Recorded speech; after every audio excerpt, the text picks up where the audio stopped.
Hi and welcome.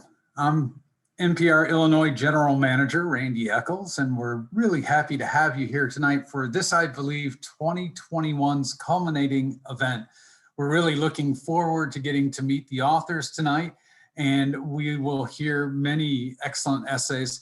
This is the 15th year for this, I believe, on NPR Illinois. So there've been over 150 authors over that time.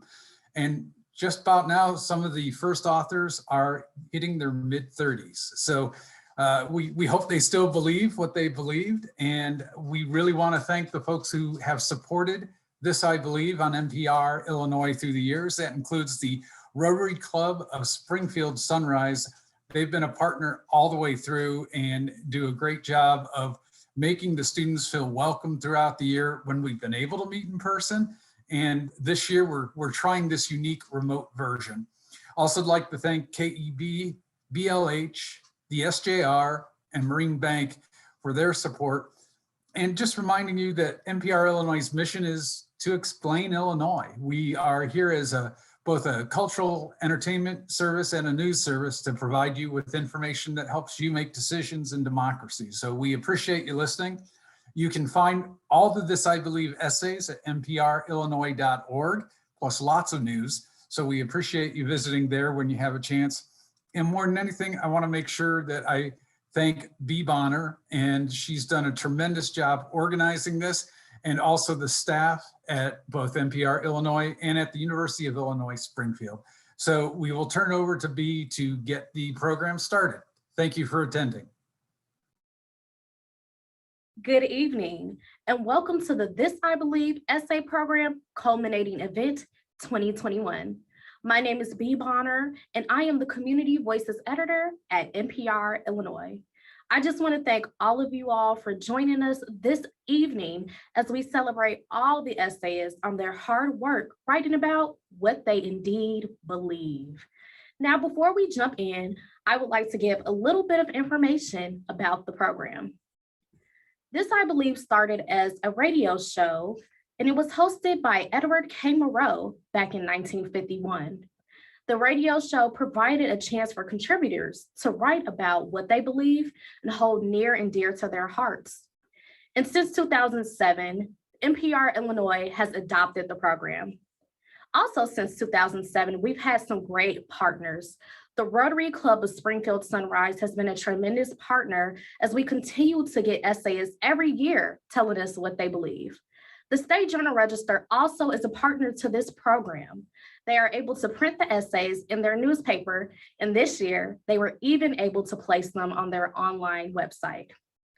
Right now, I would like to recognize all the sponsors of the program this year. The Rotary Club of Springfield Sunrise, the State Journal Register, BLH Computers, KEB, Marine Bank, Ronnie Mohan, and Brian Barstead. We thank you all so much for all that you've done this year. We couldn't have done this program without you. It truly makes a huge difference. At this time, I'd like to recognize all the dignitaries who have joined us tonight and who have recognized the students. Senator Turner, Senator McClure, Representative Scheer, Mayor Langfelder, Superintendent of Springfield Public Schools, Jennifer Gill, UIS Chancellor Karen Whitney, and all the teachers and parents, friends, families of the students who have made this program possible every year. Thank you so much for your support. It's because of you we get awesome students each year that are able to talk about what they believe, who are able to open up our minds, make us laugh, make us cry. Thank you all so much. Before we hear the essays, because I know we're all really excited and I know that's what we're here to do, I have an awesome video with remarks and encouraging words from UIS Chancellor Karen Whitney and Liz Muir. She is one of the members of the Rotary Club of Springfield Sunrise, and Liz also served as a judge for this year's This I Believe essay program. Stay tuned. Hi, my name's Karen Whitney, and I'm the Interim Chancellor at the University of Illinois Springfield, and it is an honor to acknowledge this tremendous event, the This I Believe essay program, and this culminating event, which allows us to showcase the work of 10 finalists and the essays that they've written. I can't think of a more fitting event that really speaks to the University of Illinois Springfield's commitment to leadership lived, and its values and hard work, and the commitment that we bring to the community in our teaching, research, and service. I congratulate the essayists on their great achievements. I encourage them to continue to write and to live and to lead and contribute back to our society. Go Prairie Stars. Hi, I'm Liz Muir, and I'm a member of the Springfield Sunrise Rotary. Our Sunrise Rotary has partnered with the This I Believe program for 15 years, and what a partnership it has been. I was one of the judges able to select from 175 essays down to 10 finalists. These essays are amazing. You'll laugh, you'll cry, you'll relate. Either way, you are going to really enjoy listening to these young authors read their essays. And our Sunrise Springfield Rotary, along with other sponsors, will be giving each of these finalists a $500 scholarship. So it's a win-win situation. When you listen to these essays this evening, I truly believe you won't be disappointed.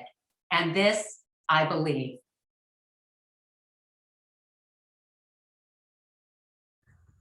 Thank you, Chancellor Whitney, and thank you, Liz, so much for your encouraging words and remarks. And now, the moment we've all been waiting for.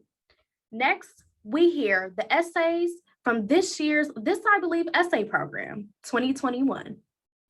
First, we have Abby Tiemann from Glenwood High School reading her essay, Diversity Makes the World a Better Place. I'm Abby Tiemann. This I believe. There are those who find comfort in surrounding themselves with people who are similar to them. Others would rather be around people who have different perspectives because it helps them to learn more about their world and themselves. On a trip to New York City over Easter weekend when I was 15, I discovered which type of person I am. My dad thought it would be fun to go to the Easter parade on Fifth Avenue. I expected the parade to be like the Macy's Thanksgiving Day or the St. Patrick's Day parades. I thought there would be marching bands and floats with crowds of people watching on the sides, but the Easter parade was very different. Before we left the hotel, I watched as my dad enthusiastically took 3 bonnets out of a suitcase. My first thought was, I am absolutely not wearing this ridiculous thing around the city. The hat was huge. It was light pink and had an overly wide brim with a big bow on top. What if we were the only ones at the parade wearing crazy bonnets? I would be so embarrassed. But when we got there, I realized why we were wearing bonnets. Instead of spectators watching from the sides of the street, everybody was gathered together in the middle of Fifth Avenue, and almost everyone was wearing an Easter bonnet. There were men dressed in colorful suits with bonnets that towered over the crowd. Women wore bright wigs with fantastical hats on top. But what I really noticed was the different types of people wearing these crazy outfits. I saw people of all different races and heard so many different languages. The parade goers were old, young, Black, white, gay, straight. Even though these people were different in so many ways, they had come together to celebrate their uniqueness and each other. It was something I'd never seen before, and I found that beautiful. Stepping down from the stairs in front of St. Patrick's Cathedral and onto Fifth Avenue, I joined the crowd. Immediately, people started talking to me, and I felt like I was a part of their celebration. A drag queen dressed in a bright green dress with fake butterflies stuck on and wearing a blonde beehive wig wove her way through the crowd to talk to me. She said, "Your bonnet is fabulous, but your dress needs more color." I laughed, looking down at my simple black dress. I'll keep that in mind for next year. Grinning at me under her many layers of makeup, she let herself once again be absorbed into the crowd of people. Meeting her and others at the parade was exciting. I'd never interacted with a group of people this diverse before, and I loved it. I believe diversity makes the world a better place. I believe seeking out and embracing diversity makes me a better person. I have not worn my bonnet since the parade, but I like to look at pictures I took that day and remember the joy I felt when I was surrounded by all of the different people. And I will always remember what the drag queen taught me. Do not be afraid to stand out and always wear the brighter dress. That was Abby Tiemann from Glenwood High School. Next, we have Frankie Kulovic from Springfield High School reading his essay, I Believe in Thread. I'm Frankie Kovic, and this I believe. A small, fragile piece of thread is what I believe, a piece of thread that is often overlooked.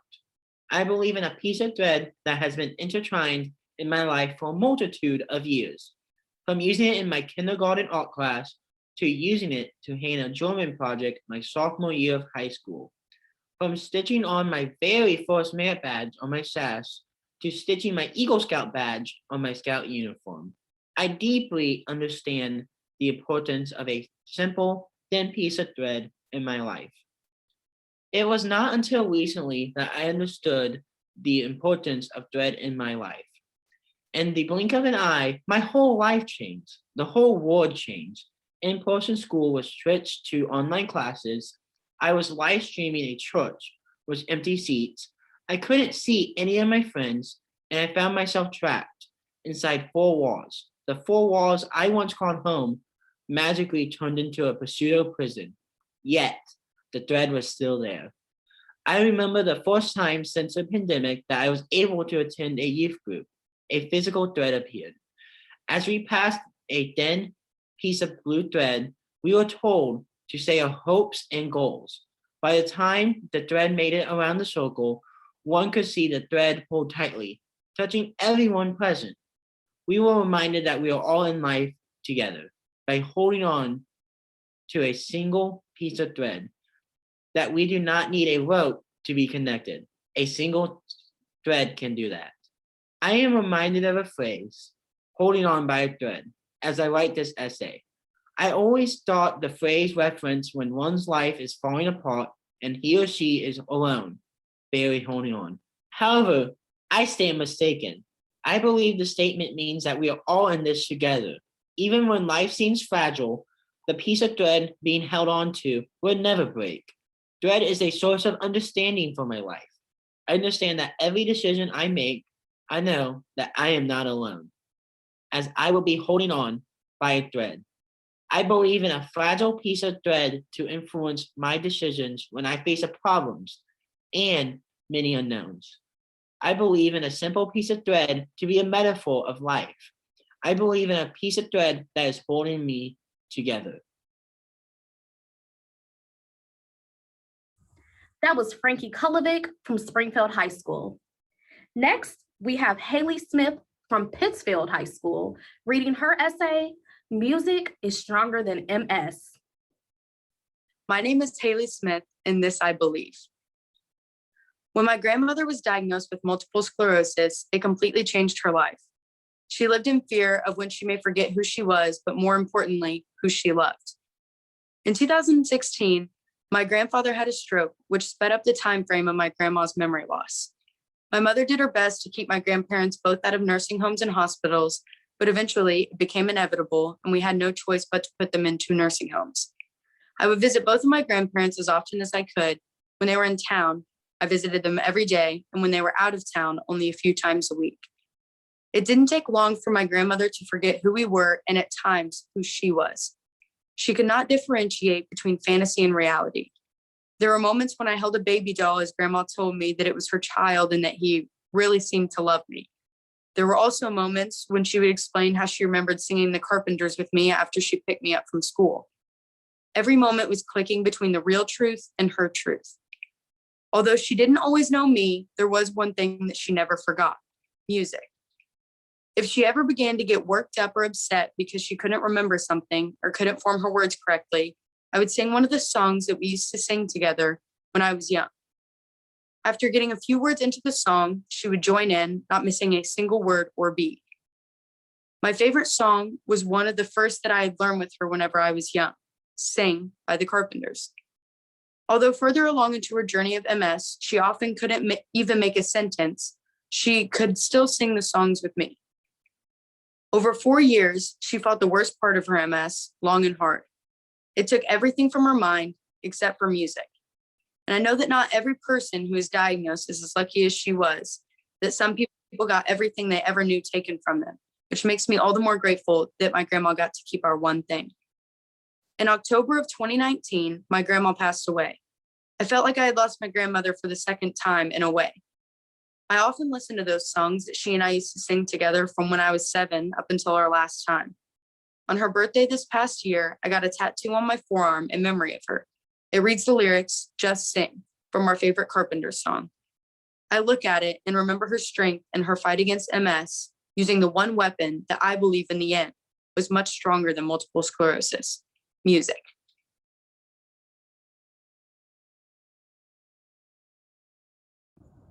That was Haley Smith from Pittsfield High School. Coming up next, we have Grace Mays from Rochester High School, reading her essay, "I Believe in Lemonade Shakeups." I'm Grace Mays, and this I believe. Last call. The streets that were once filled with anticipating customers 10 days ago were now deserted. I thought I would be relieved, but I was nostalgic. I could not believe it was over. 12 years ago, my parents had a crazy idea. They bought a lemonade stand and became carnies at the Illinois State Fair every year.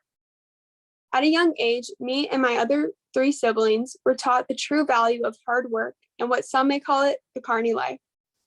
As we aged, so did our responsibilities within the stand. My parents began to disperse different aspects of the stand until eventually it was all ours. We became immersed in the concept of owning a business through shaking a lemonade shakeup. One of our first tasks was to rename the stand. We renamed it GTC Concessions. GTC stands for Going to College, because all the profit made was put towards paying our college tuitions. The work to prepare, operate, and clean up was hard but rewarding. Through the process of learning entrepreneurship skills and teamwork, my love for people and business only grew. For 10 days out of the year, I was able to spend time with my siblings while making money towards our futures. Yet the money made from shaking lemonade shakeups was nothing compared to the family foundation built upon them. Family unification can be defined in many ways. While we went to church as a family on Sundays and ate family meals together, the Illinois State Fairgrounds was the breeding ground for my own family foundation. We were and are each other's support system. On days my sister was feeling fatigued and overworked, I moved to the front of the stand. On other days where I was not feeling my best, she did the same. We carried and supported each other at the fair, just as we continue to do at our home. Through faith, love, and our firm foundation, we became a unit. By having difficult business conversations and carrying each other through long nights, the foundation of my family strengthened. The art of shaking lemonade shakeups may seem insignificant to those who do not know my family's story, but GCC Concessions has been a constant in my life. No matter what my family went through, we would always spend 10 days out of the year together shaking shakeups and frying corn dogs. As I prepare to enter the adult world, I realized the drastic impact lemonade shakeups have had on my life. Lemonade shakeups are the reason I can afford to go to college next year. Lemonade shakeups are the reason I have a passion for entrepreneurship and people. Most importantly, lemonade shakeups built my family's foundation and memories that will last forever. Who knew a sour lemon could result in so much sweetness? I believe in lemonade shakeups. That was Grace Mays from Rochester High School. Next, we have Karis Turner from Southeast High School reading her essay, "I Believe in the Butterfly Effect." I'm Karis Turner, and this I believe. Dear Keisha Lene, it's funny how 2 people can look exactly alike and know so little about one another. At once we shared everything: toys, a room, and bedroom. And now next to nothing. At times I wonder if you would have played volleyball, how dynamic our duo could have been if you were a setter and I was an outside, how we would have had a chemistry that no one else could touch.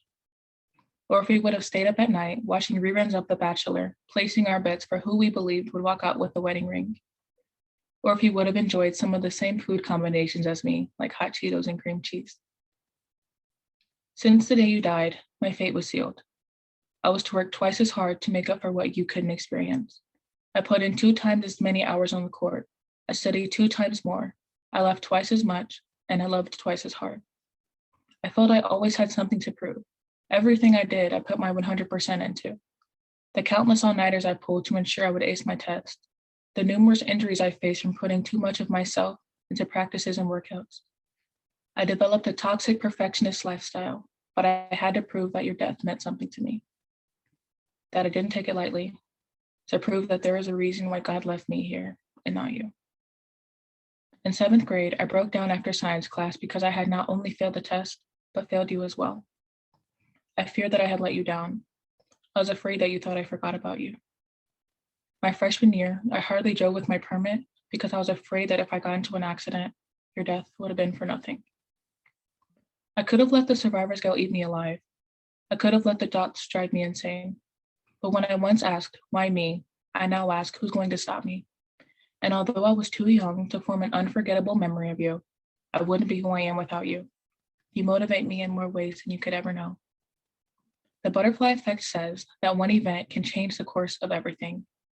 Maybe if you were here, I wouldn't be as stubborn, determined, or optimistic.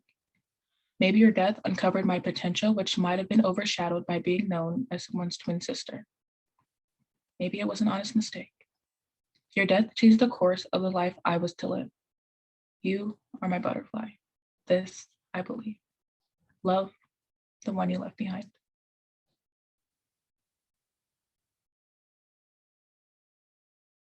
That was Karis Turner from Southeast High School. Next, we have Elizabeth Scherschel from Springfield High School reading her essay, I Believe the Cookie Monster Had It Right. I'm Elizabeth Scherschel, and this I believe. Chocolate chip, pizza, oatmeal raisin, Jan Hagel, shortbread, camomile, gingerbread, stroopwafel, coconut, peanut butter. Nearly everyone likes a cookie, regardless of background, identity, or politics. Thus, cookies can help bridge the gaps we've created in our communities. I believe cookies can bring us together. I was not excited to move in first grade. Nebraska was very different from Indianapolis, where I'd lived my whole life. We arrived in the neighborhood and all I wanted to do was go home. Then our neighbors began coming over with plates of cookies. Cookies were an excuse, as it were, for them to introduce themselves and make connections with strangers, with us. I spent 5 years in that neighborhood without learning the first names of many of our neighbors, but I knew every member of the families who came to introduce themselves that first week. Cookies can break the ice, but they can also forge bonds to people we've never met and places we've never been. Different cultures have their own cookie recipes, and in the age of the internet, we can access those recipes with little more than a click. We as humans are frightened of the unknown.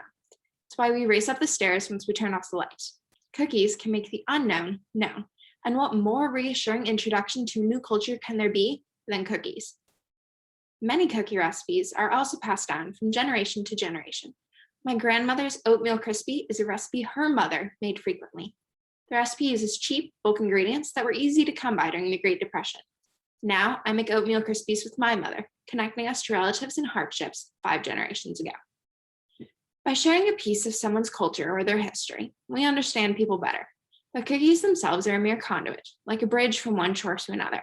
The cookies bring us together. The act of baking cookies together can also bring us together. No one collaborates on making cookies in silence. At some point, conversation flows, and if you listen, friendships form. In the same way that school group work forges bonds between classmates, cookie making connects us outside the classroom. Right now, we're socially distanced. I haven't seen my extended family in nearly a year. Instead, we baked cookies. We baked simultaneously over Zoom and sent tins full of various cookies to one another through the mail. It helped keep our traditions alive. While we could not bake and eat them together this year, we still made and shared cookies. They brought us together when we could not physically be together. As a young child, I watched Cookie Monster praise cookies. At the time, I had the dentist's warnings about cookies in my head, and I didn't quite believe Cookie Monster. Now I know he was right. Cookies, while they do taste good, are more than their physical construct. They have immense power to bring us together. That was Elizabeth Scherschel from Springfield High School.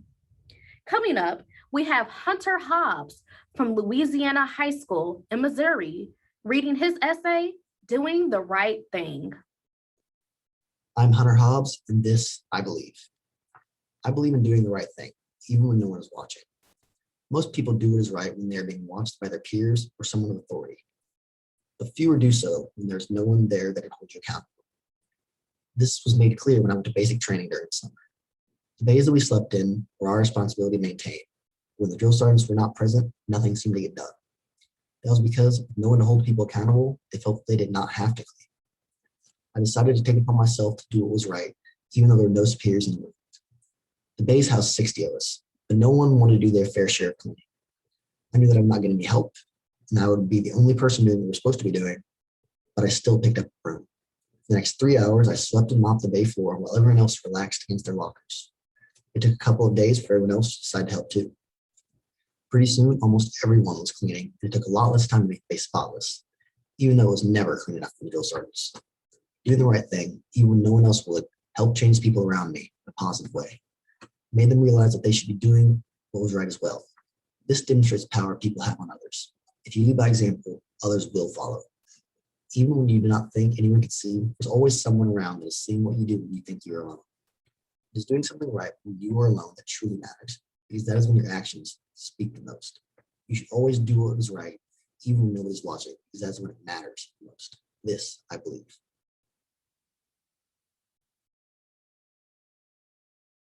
That was Hunter Hobbs from Louisiana High School. Next, we have Madeline Sievers from Springfield High School reading her essay, I Believe in Car Stereos.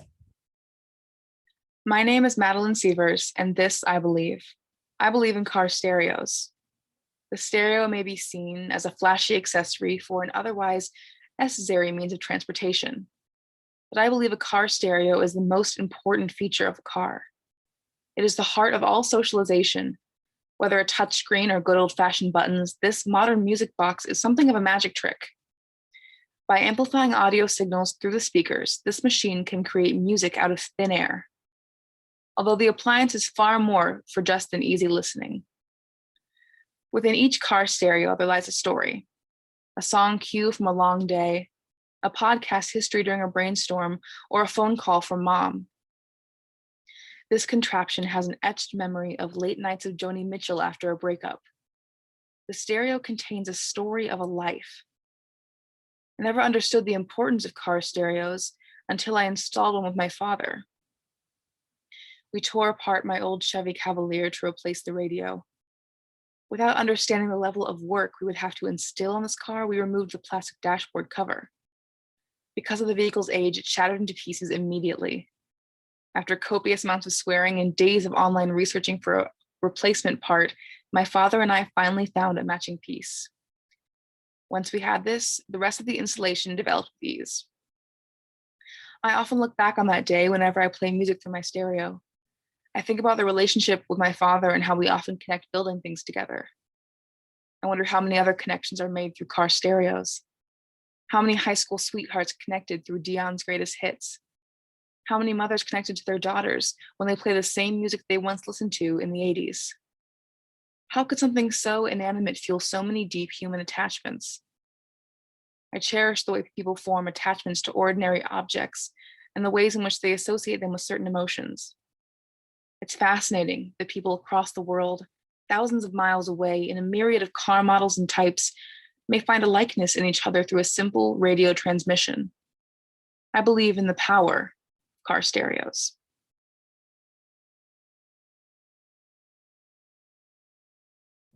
That was Madeline Sievers from Springfield High School. Next, we have Lisa Zabelski from Springfield High School reading her essay, Handwriting. I'm Lisa Zabelski, and this I believe. For over 4 years, I have walked away from Compass for Kids, where I volunteer weekly, with a warm-hearted feeling, truly inexplicable. Throughout this time, I have built unbreakable bonds with many of my students and have gained access to the most intimate aspects of their personalities. Different from other elementary students, in the short amount of time the Compass kids have been alive, food insecurity, physical or mental abuse, and many other situations that most adults will never face have monopolized their lives. At my first Valentine's Day celebration with the children, I received a heart-shaped note in scribbly, perfectly imperfect handwriting that said, "Thank you, Miss Lisa, for coming and helping me." Yes, words were misspelled and you had to turn your head and squint to make out my name, but no gesture since has made me feel so appreciated. Although this certainly exited the memory of this child the second that they handed me the letter, I have had this hung up above my desk for nearly 4 years. It has brought me large amounts of comfort, namely in the past year, for I can only see my students virtually today. In today's overwhelmingly digital society, I have found to cherish all handwritten tokens. I will always choose writing over typing. When I type in double space 12-point Times New Roman font identical to my peers, I feel robotic, as if my work is insubstantial. However, I take solace when using a ballpoint pen and paper, for my personality radiates through the curvy words on the page. I am truly aware and focused on each stroke of my pen and what I am writing, versus aimlessly clicking my laptop's text prediction. Personally, being hunched over a piece of paper with a pen is refreshing, especially now that our everyday and once loved activities have been converted to Zoom. In an attempt to salvage my mental health during quarantine, I created to-do lists for each day on a sticky note. It served as a sense of normalcy, an anchor in the chaos of our modern society. Whether it be a fading Valentine or stack of completed to-do lists, there is some handwritten keepsake that many humans can find comfort in. I believe in the power of handwriting. It not only has given me a breath of fresh air in our suffocatingly digitalized world, but allows me to reminisce amongst my fondest of memories.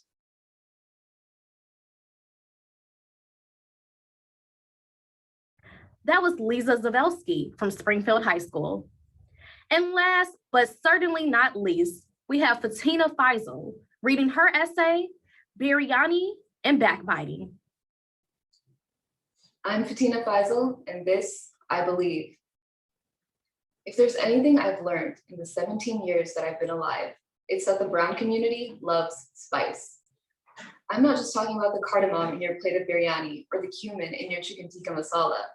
I'm talking about the kind of spice you can get by eavesdropping on the aunties after the Friday prayer, chatting about whose daughter was wearing what, or that they spotted someone's son alone with a girl at the movies.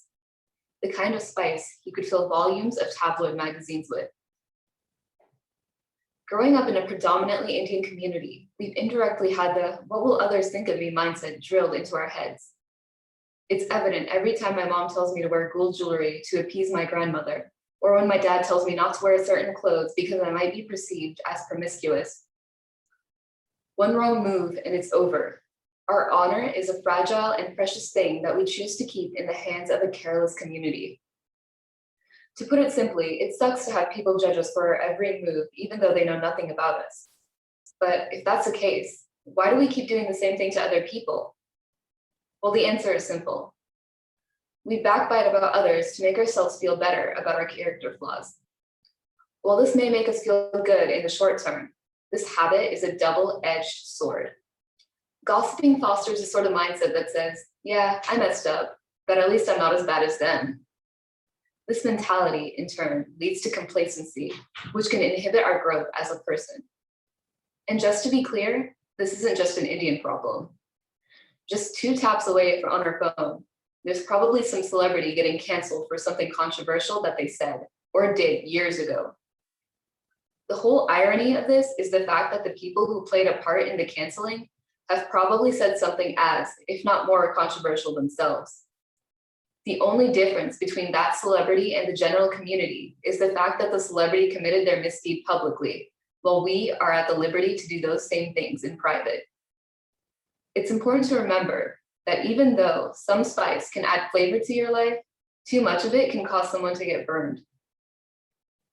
We're all human here, and we're not perfect, so why don't we stop expecting things from other people that we can't expect from ourselves? Of course, I'm not suggesting that we turn a blind eye when we see something unjust, but rather, we change the way that we deal with the situation. Instead of playing the role of the punisher, we should humble ourselves and lead by example and kindness. A world where people reflect on themselves before commenting on the actions of others is a world that has much, much potential for improvement. This, I believe. That was Fatina Faisal from Springfield High School. Thank you all so much for hearing all the wonderful essays this year. We truly appreciate each and every word you wrote. Thank you so much for making us laugh, making us cry, and just remembering it's important to broadcast what you believe. Stay tuned because up next, we're going to hear a live panel moderated by me.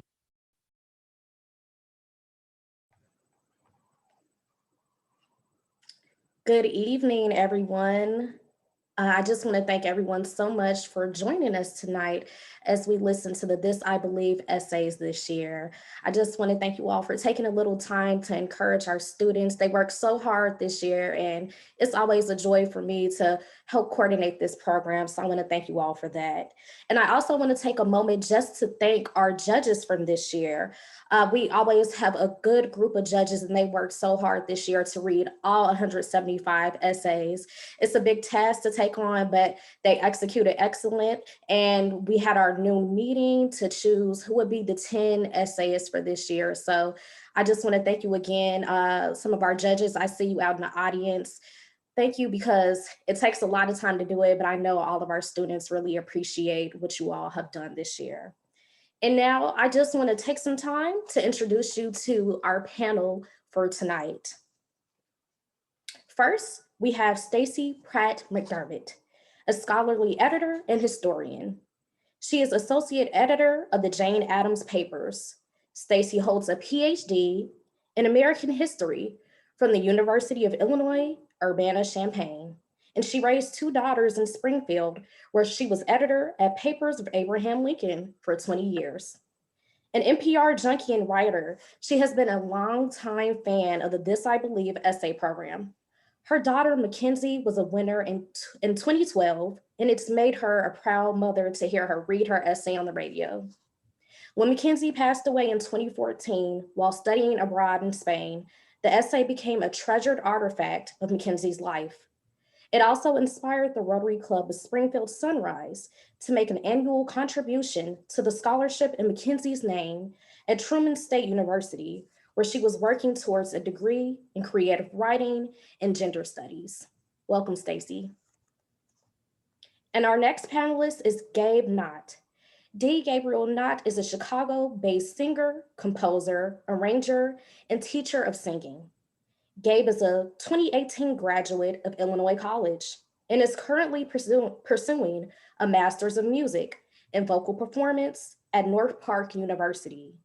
When Gabe's not singing or writing music, he likes to crochet, cook, read, explore the city, and spend time with his husband, Brian, his dog, Ollie, and his cat, Mona.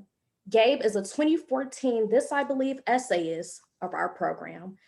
Thank you both for joining me today, and let's have some fun tonight. All right, let's get to it. So I'm gonna jump in and ask you all a couple of questions, and then if time permits, we'll open this up for a short Q&A from our audience. Now, first, I always have to find out from people, how did you and your family find out about the program? And Gabe, let's start with you. Sure. So I was kind of like I guess I was a weird kid because I didn't really listen to music a lot. And I really I had a long drive to school, so I listened to NPR pretty much every morning. And I heard on the radio that there was this contest, and I was like, oh, this would be a great like English writing assignment. So I talked to my English teacher about it, and she was like, yeah, absolutely. Yeah, I'll totally, check your essay out after you write it and stuff. And that's pretty much it. Like I just, got the exposure direct from the source. And that's how so many of the essayists find out, from the teachers that have been a part of the program for a very long time. And Stacy, how did you and Mackenzie and your family find out about the program? Well, I'm a longtime NPR nerd. So as soon as Mackenzie was eligible, I knew about the program since it started at WUIS. And as soon as Mackenzie was eligible to write an essay, I made her turn one of her college essays in. And it was thrilling when she won because I had been such a fan of the program. Okay, and moving on to the next question, can you tell us about your belief, Gabe? And Stacy, can you tell us about what Mackenzie wrote about? Sure, yeah. As far as my belief, I think it's still a pretty pertinent one. I was looking through and reading my essay that I had written like 7 years ago now, and I realized that the date that it was published in February was like 3 months before gay marriage was legalized in the United States. So it's a fight that we're still, having, trying to find equality and trying to find solace and safety, even within communities that we feel initially really safe in. Going to churches and having a community that supported you your whole life, and then one day nothing has changed and nobody's saying anything bad about you, but all of a sudden you say one thing that's been true the whole time and everything changes. And I think it's super pertinent, super relevant. It still happens every day in 2021, and that's why it's such an important issue. What was it like for you back in 2014, being able to write that essay? Was it hard to write with such maturity and clarity?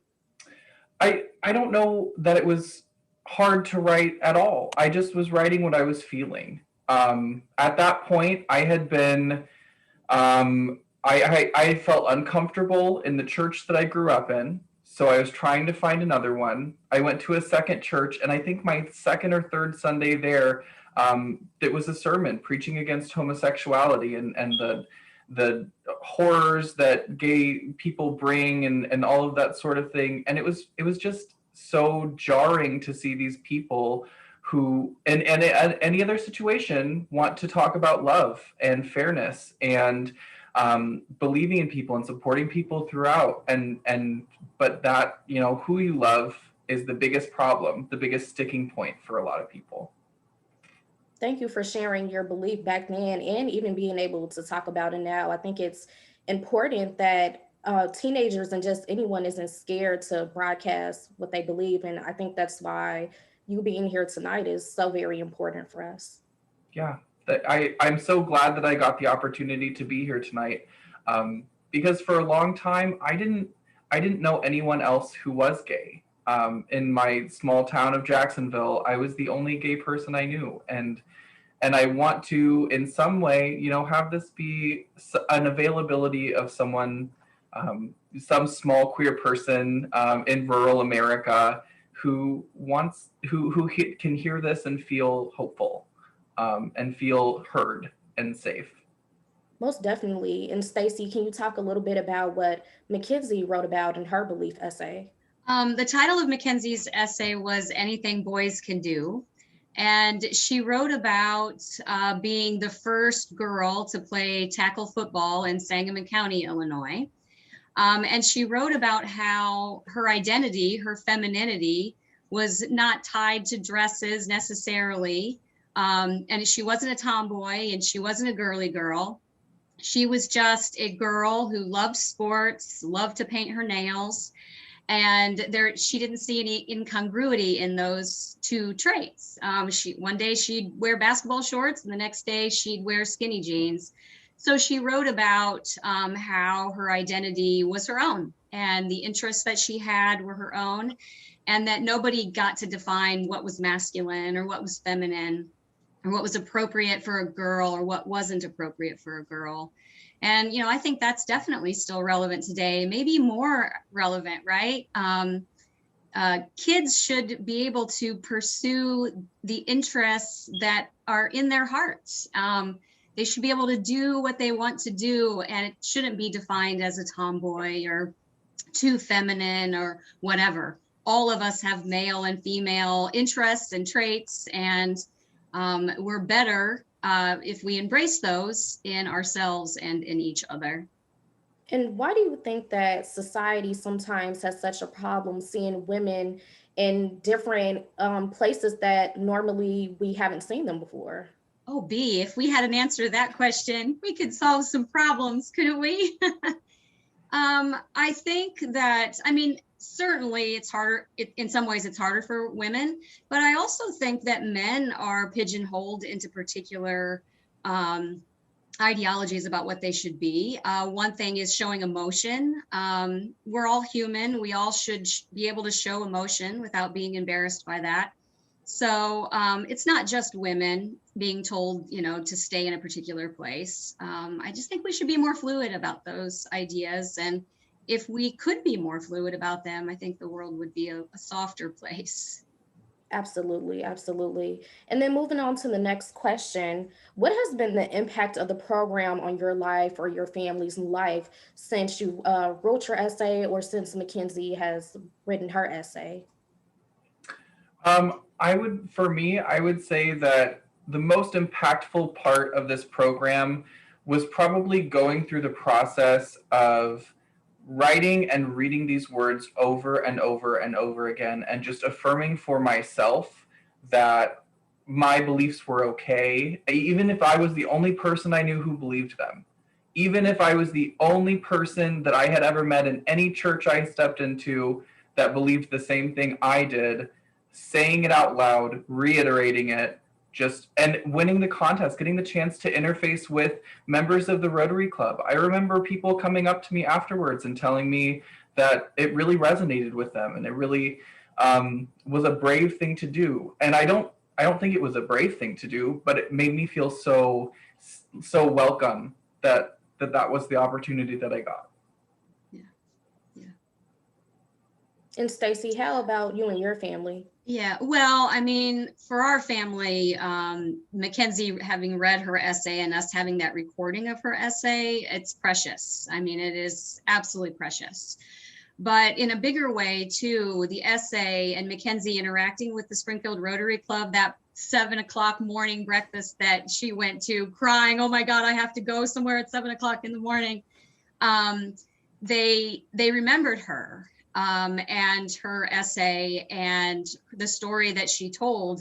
And as a result of that, they made a very early contribution to the scholarship fund that we set up in Mackenzie's name, which we ultimately were able to endow, partly because of the Rotary's interest in submitting a donation. And they've since then made an annual donation to the scholarship fund. In fact, just late last week, I got a handwritten note from Dr. Eli Goodman saying that the Rotary Club had sent their annual contribution to the scholarship and that Dr. Goodman himself had made a personal contribution to the scholarship. So I think it's indicative of how stories can resonate. People should, when they tell their stories connect us to each other. And stories can really resonate and make us all in a common place in our humanity. So I think stories are vitally important, and it's one of the reasons why I love this program so much. That's very true. And then I just have to ask, is this the first time you've looked at your essay, Gabe, since you wrote it? I would say that for me, yeah, it probably is. I might have glanced at it once. Sometimes I mention it kind of like a fun thing at cocktail parties. Like, oh yeah, I was on the radio when I was like 17. It's really like, do you want to listen to this cringy recording? But like, I don't know. I got the chance to look at it this last week. And I also was really surprised by the amount of people who were commenting on it. And they had a lot of very strong opinions. But also, I work from home now, so I have the time to respond to each and every one of their comments, and I did. Yeah, most definitely.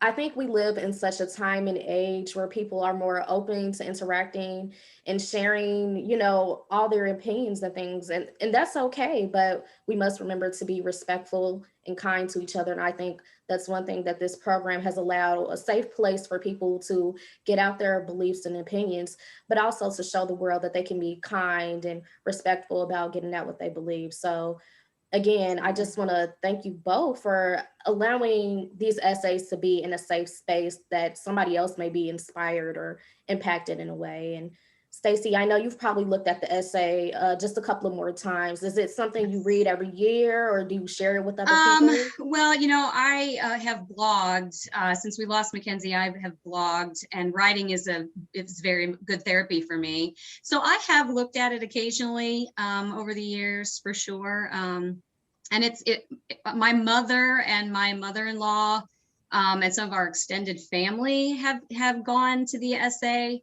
over the years too. So yeah, I mean, I've looked at Mackenzie's essay probably more than Gabe looked at his. I know when I write things sometimes I'm like, oh gosh, this is so cringy, but I think it's important to acknowledge and celebrate the things we hold near and dear to our hearts. Absolutely. And just one more question. What words of advice do you have for our chosen essayists as they begin to enter college and the adult world and leaving their parents' house or getting a job? Well, for me, I would say just keep an open mind. It's living in Central Illinois is such a special place to live in because there are a bunch of people who may or may not think exactly like you. And if they don't think like you, then they probably think like some close members of your family. And once you get to college, you get to meet, or college or trade school or moving around, finding a position, outside of where you were grown up. It's a chance to find new things, explore new things, discover things about yourself that you didn't know, or affirm things about yourself that you did know. And finding people who are like you, finding people who do like you, finding people who value you. That's the best part of getting to go to a university for me. That's what that was my personal experience, but it could be anything. It could be trade school. Absolutely. All paths are valid. Absolutely. And Stacy, do you have any words of advice? I would advise all of the essay winners to keep writing. I think no matter what you do in life, whether you go into business or medicine or whatever, I think continuing to write throughout your life, even if it's just keeping a diary or an irregular journal or putting some of your experiences or stories down on paper, I think continuing to write and express yourself through the written word is going to just expand your intellect and your heart throughout your entire life. So I would encourage them all to keep writing and also keep thinking about what they believe in and asserting what they believe in and telling their stories and also listening to other people's stories as well. Absolutely, very wise words, which is why this webinar tonight is so important because we get to hear other people's beliefs and what they hold near and dear to be very true to them. So I think it just comes round circle for us tonight. And that's all of my questions. So now I'm going to open it up to the audience. We have time for about maybe 1 or 2 short questions. So if you have a question for Gabe or Stacy tonight, put it down in the Q&A box or the chat box, and I'll be able to see it and I'll read your question out loud. I'll wait about a couple of seconds to see if we'll get any questions from our audience. If not, we'll just keep it pushing.